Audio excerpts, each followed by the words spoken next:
Now, some of the reasons that I came up with, why do people cheat? You know, qualities, you know, that you've seen in that person earlier on in your marriage, you know, start doing that. You don't see those qualities anymore. Sometimes it could be due to personality or family background.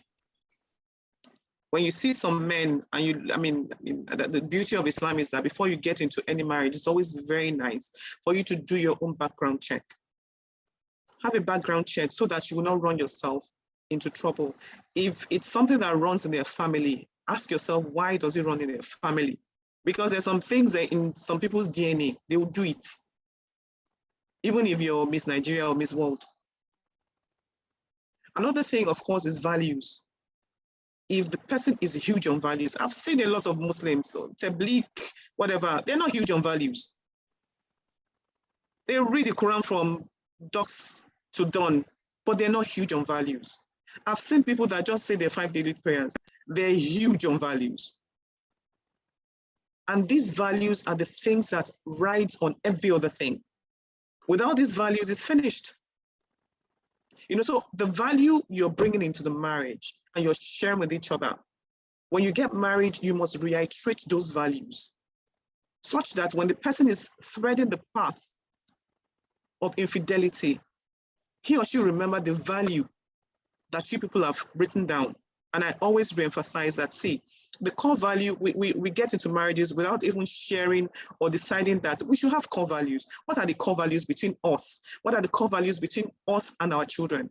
Because these are the core values they're also going to take on. So remember now, there are no core values. So you come into the marriage and things are looking like they're not looking nice. And the person just, you know, looks for a rebound outside. And sometimes some of these things are situational. You mix with the wrong people. It does not happen to men alone, it happens to women as well. In the workplace, if you're a marketer, if you mix with the wrong people, you do the wrong things. The same thing with men. If you mix with the wrong people, you do the wrong things. So you really have to choose your company, just like Rasulullah told us and the Quran told us. You choose your company very well.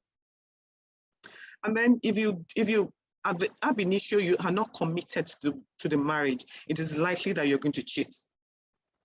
And then remember that Allah subhanahu wa ta'ala has created us differently. Men has higher drive of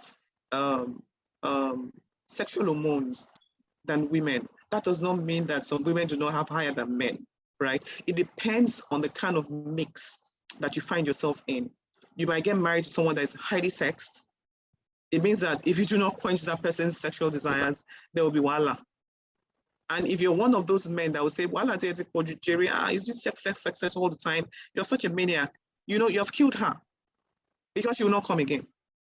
And the same thing with women. You know, so looking at these things will give you an idea of what leads people into, and you have to really find a way to abate it. And sometimes it's lack of, you know, when love dwindles in marriage, people don't know how to handle it. You know, when I say love dwindles, it does not mean that you don't have affection for each other. But, you know, remember as what the adrenaline I said the other time, if it's missing, some people think that that is lack of love. No, it is not. The love is still there. It's just that it is simmering. It is matured. It is more intellectual than the passion of physical love. So when people misconstrue the rush of adrenaline for love, when it is no more there, they seek it elsewhere. And then some men neglect their wives completely. And some women also do that. They give their husbands silent treatment for months. This will lead into nothing but infidelity.